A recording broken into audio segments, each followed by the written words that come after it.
The call came on a Tuesday morning, about 3 months after I left Redstone. I was at my desk at Vanguard going through a supplier quote for a client in Youngstown when my cell buzzed. Walt Greer, procurement manager at Hartley Industrial Supply. We'd worked together for 4 years. I picked up. "Hank," he said, "you guys handle mill-grade hydraulic fittings over there."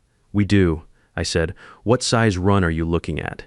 He gave me the specs. I wrote them down. We talked pricing for about 10 minutes, same as we always had. Before he hung up, he said, "I'll be honest with you. We went a different direction on the Redstone renewal." I didn't say anything.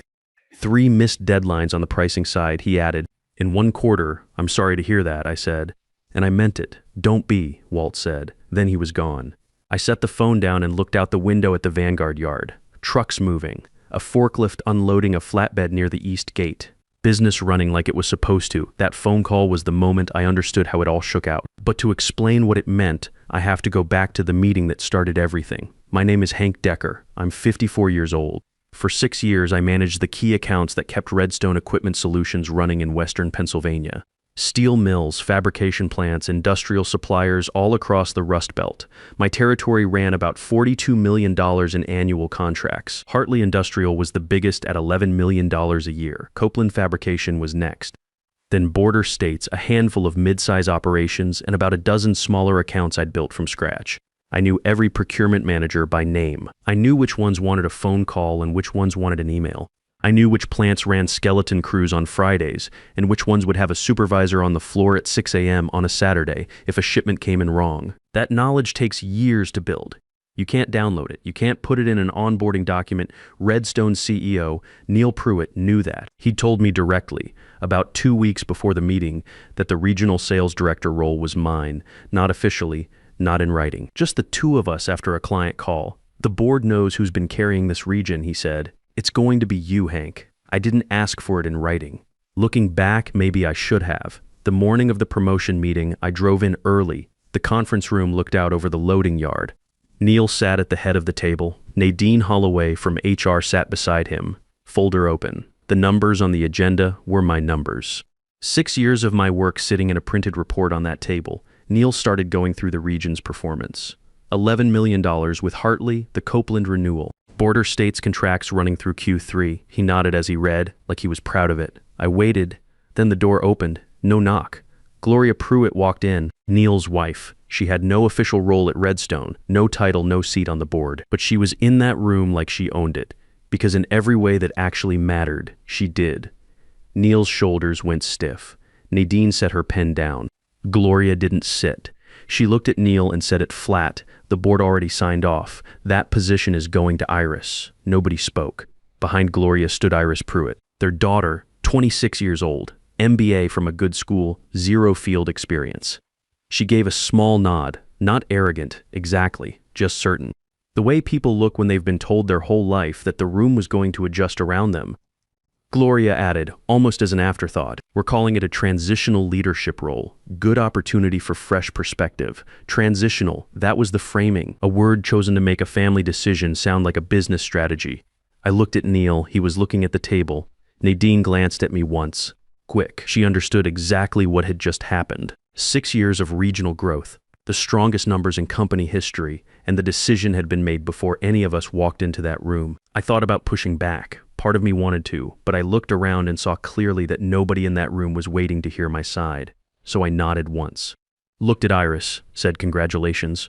She smiled like the outcome had always been obvious.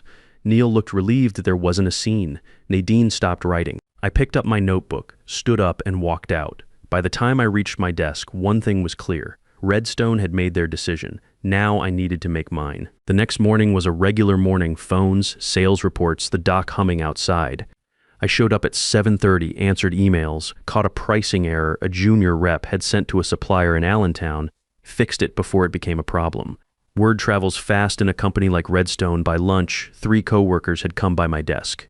"You doing all right?" one asked quietly. "Fine," I said. 2 days later, my phone rang. Leon Varga, VP of Operations at Vanguard Supply Group. Regional competitor, smaller than Redstone, but growing fast. "We've been watching your territory for 2 years, Leon said. "We've been watching who actually runs it." He got to the point quickly. "Director of Operations. My own team, my own approach to the region." I told him I'd think about it. I also did one more thing that week. I spent an hour with a labor attorney, not to file anything, just to understand exactly what my contract said. 30-day notice requirement, standard terms, clean. Then I sent a written request to Neil asking for documentation of the promotion decision and the reasoning behind it. Neil responded with 2 vague sentences. Nadine sent a form letter. I saved both emails. I kept coming to work, kept doing the job exactly the same way, but I knew what I was going to do. A month after that meeting, I walked into Neil's office with a white envelope. He looked up surprised. "Hank, come in." Nadine Holloway was already sitting at the small conference table beside his desk. HR always seemed to appear when paperwork was involved. I stepped inside, closed the door, and set the envelope on the desk. Slid it toward him. He opened it. Read the first line. By the time he reached the bottom of the page, his face had changed. "Is this serious?" "Yes. This is a resignation. 30 days notice, per the contract." Nadine folded her hands on the table. From an HR standpoint, Hank is fully within his contractual obligations. Neil leaned back in his chair. He wasn't a stupid man. He understood immediately what was sitting in front of him. I wasn't just another manager walking out. The accounts I handled were the backbone of Redstone's regional operation. Hartley Industrial, Copeland Fabrication, border states, 6 years of negotiations, emergency calls, vendor relationships built one conversation at a time. He exhaled. "This creates a serious operational problem." Nadine didn't disagree. Then Neil said something that explained more about Redstone than anything else I'd witnessed. "We need to bring Gloria in on this." He was already reaching for the phone before I could respond. 10 minutes later, the door opened. Gloria walked in the same way she always did. No knock, no pause. Iris followed a step behind and leaned against the back wall like this was a minor inconvenience to her afternoon. Gloria looked at the letter on Neil's desk. Then at me. "You're resigning." "Yes. You'll stay 60 days. They need time to transition the accounts. My contract requires 30. She didn't blink. 30 days is not enough. Nadine spoke carefully. "Gloria, his employment agreement specifies a 30-day notice period. He is fully compliant with those terms." Gloria turned toward her slowly. The room went quiet. Neil stared at the table. He said nothing. That told everyone in the room exactly who was running the company. Gloria looked back at me. "You manage over $40 million in accounts. You expect us to replace that in 30 days. That depends on how prepared the new director is." I said. Iris shifted slightly against the wall. Gloria's voice went flat. "Those relationships belong to this company." I kept my voice even. "The contracts belong to the company. The relationships belong to the people who built them." Neil's fingers tightened around the edge of the table. For the first time since I'd known him, he looked genuinely lost. Like the thing he'd been avoiding thinking about had just landed in front of him and he had no way around it. But Gloria had already decided how the room ended. "Then you can leave in 30 days. Cold final. She picked up the letter, set it back down, and walked out. Iris followed without a word. I pushed back from the table, stood up, looked at Iris before I reached the door. "You should call Walt over at Hartley soon," I said. "In 30 days, he's going to start asking for you." She nodded like she already had a plan. The 30 days were quiet, no confrontations, no drama. I showed up at the same time every morning, did the work the same way I always had. I also sent personal emails to every client I'd worked with over those 6 years. No forwarding address, no pitch.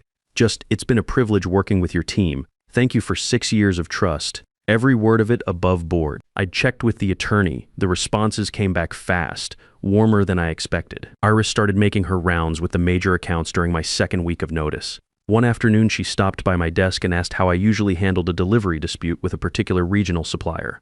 I walked her through the standard process. Everything in the handbook, nothing more. That was the job I still had. She nodded, wrote something down, and left. I don't think she understood yet what she didn't know.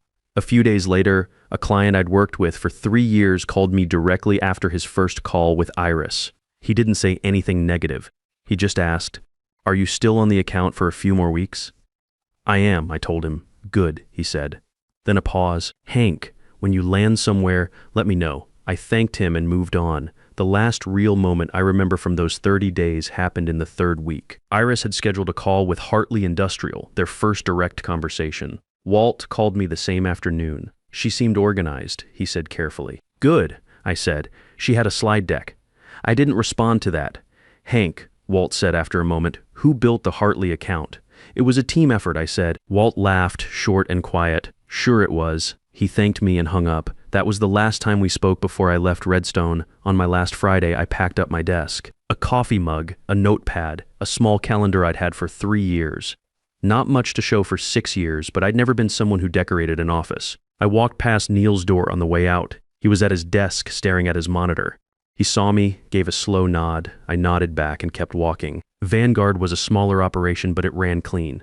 Leon had built a team that knew how to work without a lot of overhead. My first week, he dropped a stack of regional data on my desk and said, "Tell me what you see." No welcome speech, no orientation tour, just the work. That suited me fine. I spent the first month learning the Vanguard side of the territory. Different supplier relationships, different pricing structures, but the same basic landscape I'd spent 6 years working. I knew the mills, the fabricators, the procurement managers who actually made the buying decisions.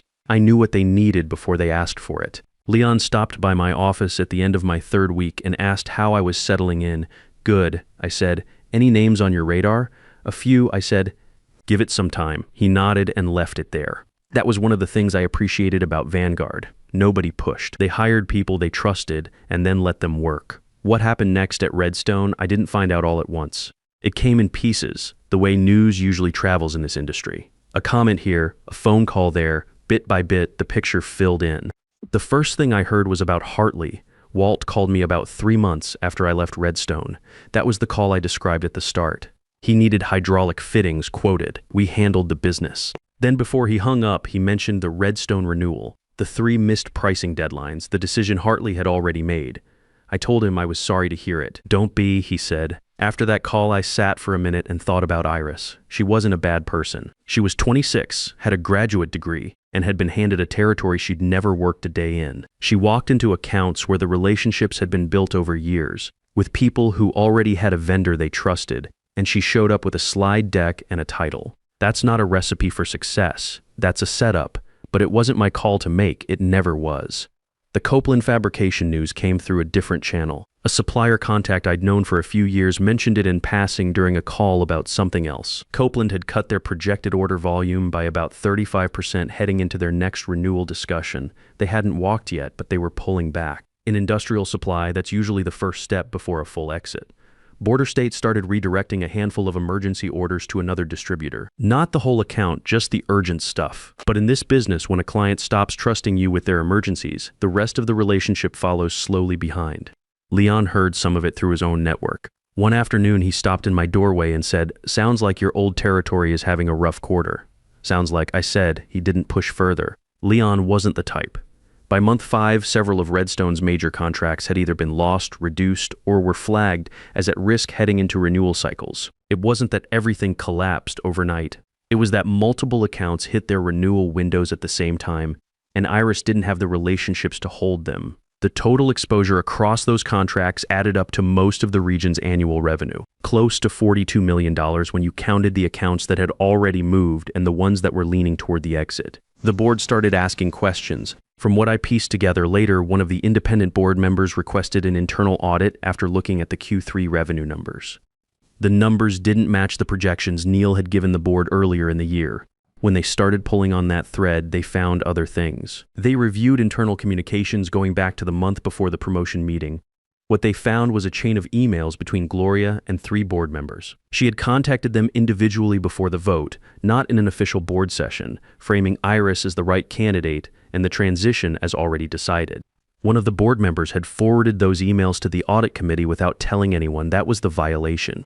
Redstone's governance policy was clear about board members being lobbied outside of official sessions. Gloria had no formal role in the company. She had no standing to contact board members about personnel decisions. The fact that she'd done it through company email made it easy to document. Neil was called into a closed-door session with 3 directors. I heard the outline of that meeting from someone who was in the building that day. The directors had the audit report, the email chain, and the revenue numbers. They laid it all out in front of Neil and let the numbers do the talking. Neil didn't fight it. He resigned as CEO within the week. Iris stepped down from the regional director role shortly after.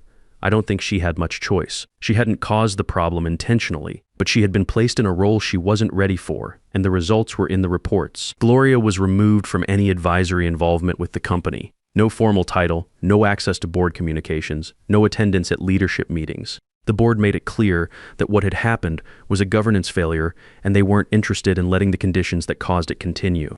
Redstone brought in outside leadership to stabilize the region. I heard they hired a search firm to find a new CEO. Whether they found the right person, I can't say. That was their problem to solve. About 2 weeks after Neil's resignation, my cell rang. Number I didn't recognize at first. I picked up. It was a man named Gary Lennox. He introduced himself as the interim CEO the board had appointed while the search was underway. Mr. Decker, he said, I'll get straight to the point. We're in the middle of a difficult transition and we have some client relationships that need attention. We'd like to discuss whether you'd be open to consulting for us on a short-term basis.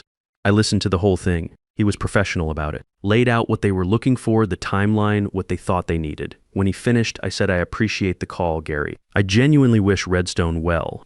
Then I told him I wasn't available, thanked him for reaching out, and hung up. Leon was walking past my office when I set the phone down. He looked at my face. Everything okay? Fine, I said. Just some old business. He nodded and kept walking. I turned back to the quote I'd been working on before the call. A new client in Youngstown, mid-size fabrication shop, looking to consolidate their parts suppliers. Good account if we handled it right. The kind of relationship that takes a year to build and lasts a decade if you do the work. I pulled up their specs and got back to it. That Youngstown account came together over the next few months. Slow at first, the way good accounts usually go.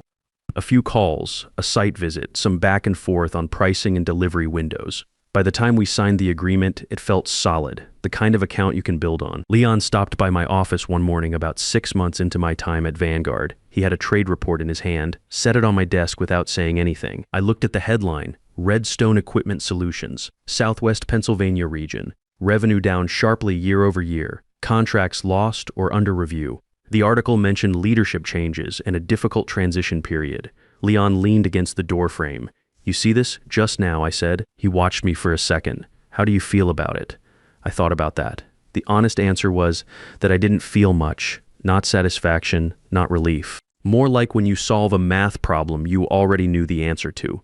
The numbers came out the way the numbers were going to come out. It's a shame, I said. They built something real over there. It takes a long time to build something real. Leon nodded.